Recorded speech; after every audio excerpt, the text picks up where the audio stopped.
ڈیرہ غازی خان میں کم عمر بچی سے نازیبا حرکات کی ویڈیو منظر عام پر آنے کے بعد آئی جی پنجاب ڈاکٹر عثمان انور کا واقعے کا فوری نوٹس۔ ڈی پی او ڈیرہ غازی خان کو مجرم کی فوری گرفتاری اور رپورٹ جس پر عمل کرتے ہوئے معصوم بچی سے نازیبا حرکات کرنے والا سفاک ملزم چند گھنٹوں میں گرفتار۔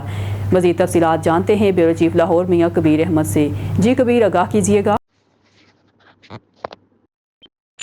جی بالکل، ڈیرہ غازی خان تھانہ توسا کی حدود میں معصوم بچی سے نازیبا حرکت کرنے والا سفاک ملزم شاہ نواز کو پولیس نے بروقت اور مؤثر کارروائی کرتے ہوئے چند ہی گھنٹوں میں گرفتار کر لیا۔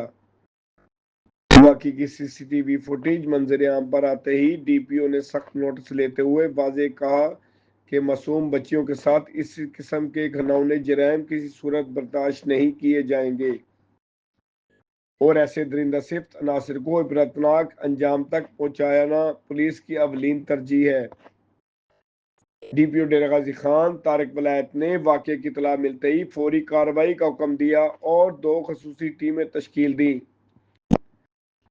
پولیس ٹیموں نے مشترکہ آپریشن کے دوران انتہائی قلیل وقت میں ملزم کو گرفتار کر کے حوالات میں بند کر دیا۔ ملزم کے خلاف مقدمہ درج کر لیا گیا۔ ڈی پی او طارق ولایت نے اس عزم کا اظہار کیا کہ معصوم بچیوں پر ظلم کرنے والے کسی رعایت کے مستحق نہیں۔ ایسے مجرمان کو سخت سے سخت قانونی سزا دلوائی جائے گی تاکہ آئندہ کوئی اس قسم کے بھیانک جرم کا سوچ بھی نہ سکے۔ شہریوں نے پولیس کی بروقت کارروائی اور حکومت کی فوری توجہ کو سراہتے ہوئے وزیر اعلیٰ پنجاب، آئی جی پنجاب اور ڈی پی او ڈیرہ غازی خان کو خراج تحسین پیش کیا۔ جی